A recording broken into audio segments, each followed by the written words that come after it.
All right, DC All-In Special number 1. Let's look at it. This is going to be a casual off-the-cuff thing and not scripted. We're just going to go through and discuss. And also because this is so close to time of release, spoilers. The DC All-In Special is what is going to be the primer that explains what's going on, the foundation of the Absolute Universe, and also the start of the status quo for the main universe. And it does spend a decent amount of time explaining in detail. That's not to say it's a pure exposition dump, but it does take its time laying out step by step, here's where we were, and here's where we're going, and here's how. So for those who are familiar with DC, they know that they have a complicated history with multiverses and resetting their universe.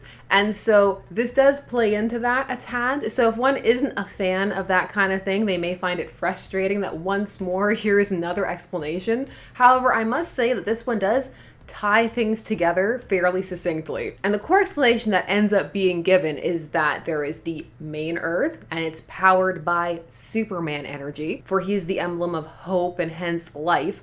And then there's Darkseid, who's meant to be this kind of entity of the end, but is only meant to exist in one place, who manages to break off and then form his own universe, a separate universe that's kind of outside of time, that they label as an Elseworld universe. It's one of those things that sounds far more convoluted than it actually is, although I'm sure some may still be a bit perplexed, and for an absolutely new reader, it may be a bit much. Let me know if you're an absolutely new reader. Now, the book is divided into 2 sections, and it's definitely something that's meant to be read physically, because there's a whole interactive component to it where you can flip the book around, which you don't get in the digital format at all. There are hints of it in that there's a section in what is the first half of the digital book, which is the main universe, which is being handled by Joshua Williamson and Daniel Sampere, in that there are moments when Darkseid arrives where dialogue is upside down, and it's quite clear that if you were holding the book, you'd be able to flippity flip. So that would be a more fun interactive element for reading it physically. However, if you're reading digitally, you do still get the 2 distinct art styles and the fact that the story could be read either way. You could start from either end and it would still make sense. The way they organize it digitally is to start with the mainline universe. So that's where we're going to start.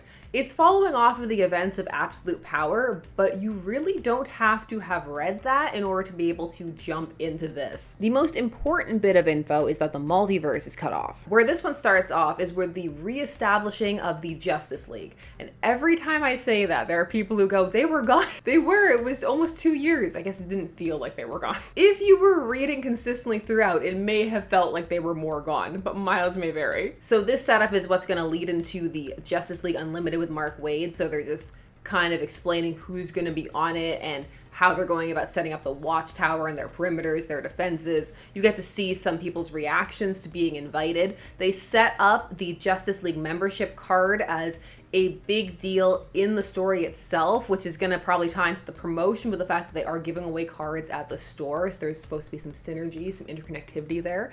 It is a smart play. It is something that would be fun for collectors because then it does have that tie-in element to the book itself. The roster is going to be very TV show-esque in that it's pretty much everyone getting invited. One of the most cool moments for me personally was the fact that this issue spends a lot of time highlighting the importance of Booster Gold. Now, this may seem, time of recording, like it's a bit of a synergy again moment because Booster Gold is supposed to have a series coming out in the Gunverse. We'll see. Trust nothing till it's in your hands or before your eyes or whatever the case may be. However, Booster Gold has been being set up as being an important part of the DC Universe for decades. Since pre-New 52, there was supposed to be a thing that Booster was really important to the universe, and then it just kind of didn't fully coalesce. So it is nice to see Booster come back and be set up again as a character who has grown, and maybe now it's his time. It was also amusing because Superman is just, I don't know, he's all about Booster, or Michaelis is even calling him in this issue, which if you know the start of their relationship is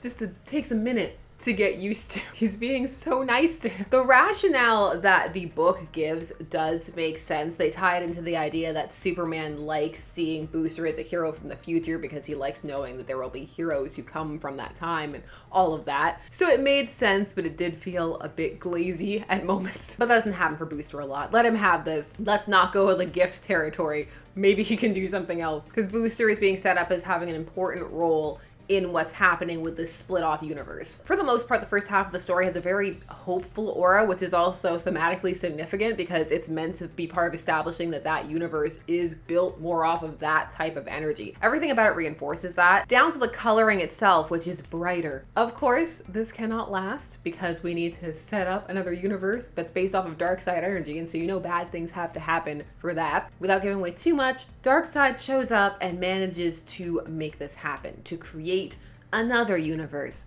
what we will come to know as the Absolute Universe. There are some really nice details in the fight as he arrives, such as when there's a discussion of the coming of the Spectre, it's Hal who's saying it, which is just a nice callback to the time when he was the Spectre. Pre-Parallax was a parasite, making it all okay retcon. This issue also has some editor's notes, which is very exciting. They're not frequent, but there are a couple, and they're there, and they're noted, and they're appreciated. They're mostly a Dark Knight's Death Metal and Absolute Power. While that one did just happen, the former had not. For this first half, it is exciting to see so many of the characters, to set up the idea that you're going to see a bunch of different pairings up with the characters, because one of the things the membership card is supposed to do is pair people with their strengths, so that could be a fun element maybe for the Justice League series. It also does set up the potential that the heroes of that Earth may need to do something about this Darkseid Earth at some point, and what is the fact that Darkseid is no longer really part of their world going to have an impact on them. So there are some interesting questions set up there, but it's also laid out in such a way that, yes, their books can just go on and do their own thing. What is most impressive is the grounding that it gives for the Absolute Universe in terms of really going for trying to create an explanation as to why it's different.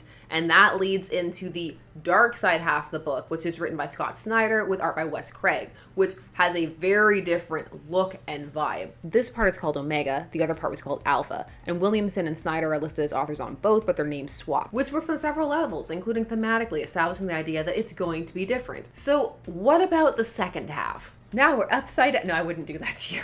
Right way up. So that was the first half. What about the second half? Which you could also read as the first half if you wanted to. This is the Darkseid section, where it explains Darkseid's rationale for what he's doing, how he got to where he is, and exactly all the steps. It also tries to set up the tone again to his headspace so that you'll have a bit more of an understanding as to what his world is going to look like. This one also has a decent amount of explaining to do, but it doesn't have the same, a bit more difficult task as the first main universe half of explaining some of the this was the Omniverse and this was the this verse. So in that way it does feel a bit smoother, even though they both have sections where they discuss it. One of the most exciting things about all of this also is perhaps some of the implications that we won't have to think about the Omniverse for quite some time. Hopefully, fingers crossed. In my opinion, maybe some of you love the Omniverse. Omega gets to examine Darkseid and set him up as an imposing and selfish figure and a true threat. This half played a bit more of the idea that you were familiar with more of the building blocks of the DC universe and the relationships that Darkseid has to other characters,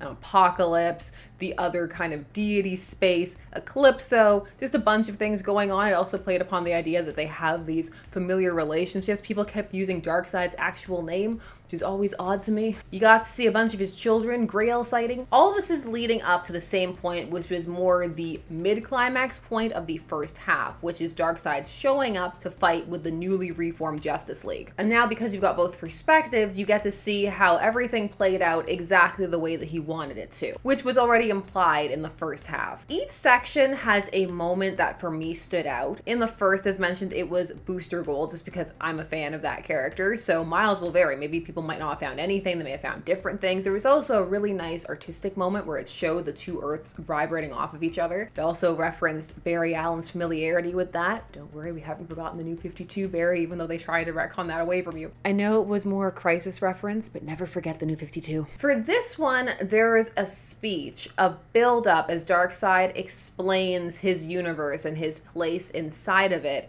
and it leads then into explanations, kind of preambles into the trinity of the new Absolute Universe, situating them inside of it. And the visuals in this section are really stand out. For me, the highlight of the entire special, Darkseid holding this new world in the palm of his hand, darkening it, because this one's going to be bound off his energy, it's going to be hopeless, which does feel a bit like it's potentially playing into dark multiverse Perpetua type vibes, but a bit more refined and focused. But there are definitely going to be some ideas here that some may feel have already been seen, been done. And then it's just going to be decide if they want to see them again or the execution. If that world is driven by life, by hope, then this one will be driven by challenge, by turmoil. A world where heroes are born facing greater odds. Instead of being raised in paradise, they are raised in hell. This one is the strongest because it's the easiest to get behind in the sense of the Darkseid connection to her new origin. And the visuals transition very well. Although, to be able to get behind this, one has to get behind the core concept of the idea that the first Earth is